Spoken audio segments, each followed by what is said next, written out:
Navegando um pouco mais no tempo, agora faremos um salto para frente e apresentaremos os dois últimos pensadores desta aula. Apesar de viverem séculos após estas quebras de paradigma que a gente viu até agora, a gente tem que lembrar que a influência da Igreja no pensamento dominante durou muitos anos ainda. Lembrando também que nessa aula falamos das quebras de paradigmas, o rompimento das verdades tidas como absolutas e o aparecimento de novas ideias que vieram para nos ajudar a pensar nossa vida. Com isso, falaremos desses dois pensadores, Charles Darwin e Sigmund Freud. Darwin foi um naturalista, geólogo, biólogo britânico que desenvolveu junto com Alfred Wallace a ideia de que todos os seres vivos descendem de um ancestral comum. Darwin cresceu numa família de reformadores Whig e viveu até 1882. O Darwin propõe a teoria de que os ramos evolutivos são resultado da seleção natural e sexual, onde a luta pela sobrevivência resulta em consequências similares à da seleção artificial. O Darwin viajou durante 5 anos no HMS Beagle, e esse projeto que o lançou na sociedade científica como geólogo. As publicações do seu diário sobre os trajetos percorridos que consolidaram sua fama. Darwin embarcou no Beagle em dezembro de 1831 e, durante 5 anos, observou diversas formas de vida ao redor do mundo, compreendendo melhor as mudanças ocorridas nas diferentes espécies. O naturalista também coletou fósseis e fez observação geológica que permitiram observar as ideias de evolução que as espécies sofreram no decorrer do tempo. Então deu uma dimensão de tempo para ele muito maior da transformação dos seres vivos. Um dos pontos mais importantes dessa viagem foi a parada nas Ilhas Galápagos.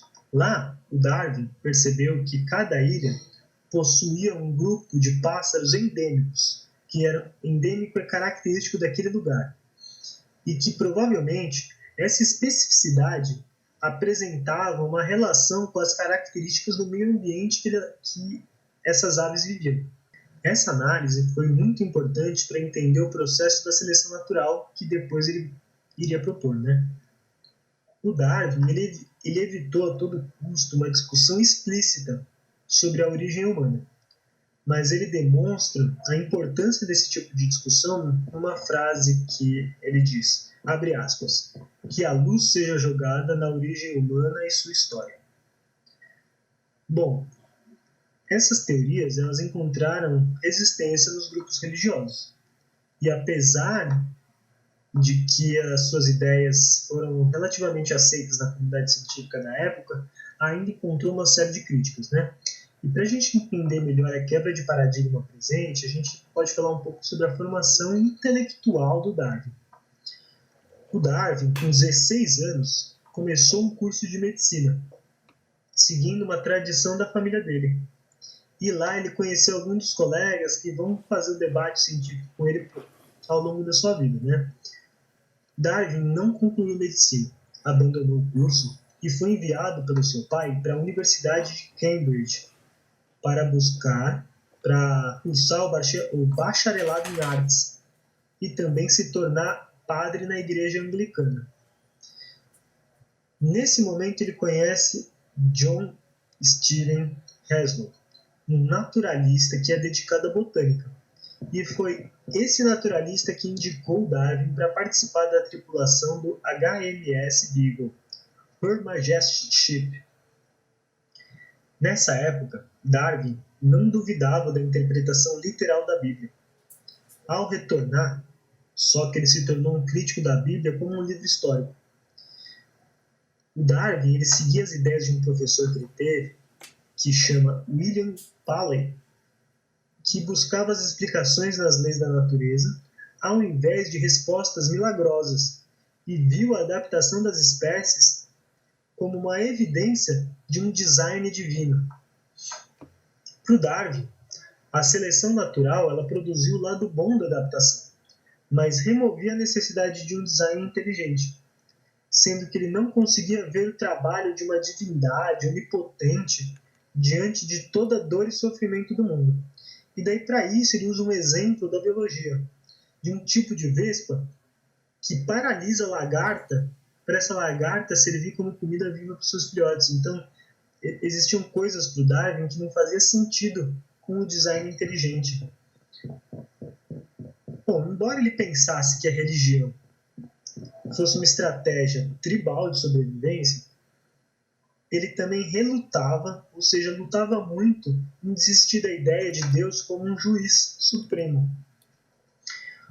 O conflito de Darwin estava colocado, estava posto, e ele considerava um absurdo duvidar que um homem poderia ser ardentemente teísta, ou seja, acreditar em Deus, ao mesmo tempo que ele era um evolucionista, como se as duas coisas não pudessem existir ao mesmo tempo.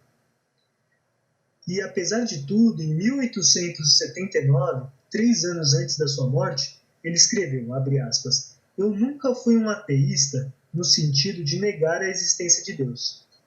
Eu penso que, em geral, o agnosticismo poderia ser a forma mais concreta de descrever o meu estado mental." Então a gente vivia em um mundo que acreditávamos conhecer os caminhos biológicos da vida e do funcionamento do corpo humano. Mas chegamos a uma quebra de paradigma com Darwin, e agora, uma das mais recentes do universo científico, que é a descoberta do universo do inconsciente freudiano. Freud, ou Sigmund Freud, foi um psicanalista, neurologista, filósofo, psicólogo, psiquiatra, que nasceu em 1856 no Império Austro-Húngaro, onde hoje seria a República Tcheca, e viveu até 1923. Freud é conhecido como o pai da psicanálise. Nos seus estudos, Freud ele se mostrou brilhante e entrou na Universidade de Viena com 17 anos. A princípio, ele entrou para estudar direito, mas ele acabou seduzido pelo curso de medicina e foi estudar medicina. Freud começou seus estudos pela utilização da técnica de hipnose no tratamento de pacientes com histeria, como uma forma de acesso aos seus conteúdos mentais. Em 1885, ele trabalhava com Charcot, um médico francês, que buscava curar as paralisias histéricas através da hipnose. Nesse tempo, Freud elaborou as hipóteses de que a causa da histeria era psicológica e não orgânica. Essa hipótese ela serviu de base para a formulação da ideia de que do inconsciente, entre outras diversas ideias. Mas foi só com as discussões de casos clínicos com Breuer, um colega médico, que surgiram as ideias que resultaram na publicação de seus primeiros artigos sobre a psicanálise. O primeiro caso clínico relatado descreve o tratamento de uma paciente, a Berta Pappenheim, chamada no livro de Ana O. E nesse relato demonstrava que vários sintomas clássicos da histeria, e também apresentava um método de tratamento que consistia na chamada cura pela fala, ou cura catártica, na qual o paciente discute sobre as suas associações com cada sintoma e, com isso, os faz desaparecer. Essa técnica ela se tornou o centro das técnicas de Freud. A sua obra fez surgir uma nova compreensão do ser humano, como um animal dotado de razão imperfeita e influenciado por seus desejos e sentimentos escondidos. Então, para Freud, a contradição entre esses impulsos inconscientes e a vida em sociedade gera no ser humano um tormento psíquico.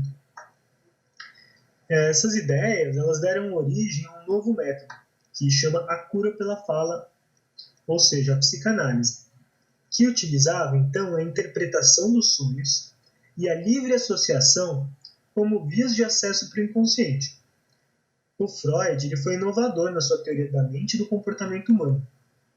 e ainda pela proposta de uma técnica terapêutica para ajudar as pessoas afetadas psiquicamente.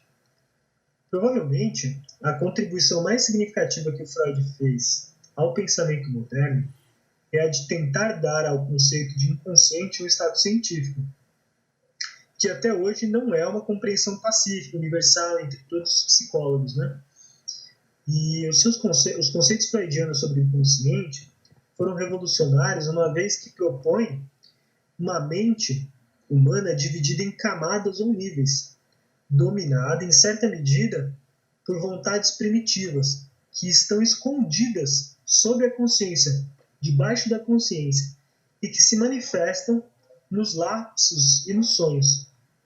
Então, Freud tem uma frase que marca bastante essa quebra de paradigma, que é: o eu não é mais senhor em sua própria casa.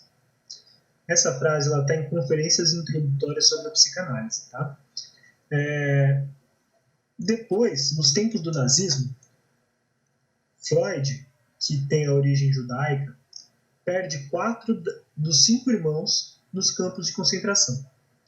Ele mesmo morou em Viena até 1938, quando, depois da anexação da Áustria pela Alemanha nazista, ele se refugiou na Inglaterra. Bom, portanto, o que vimos aqui nessa aula foram os movimentos científicos que tinham por objetivo nos retirar da escuridão da irracionalidade diante do mundo.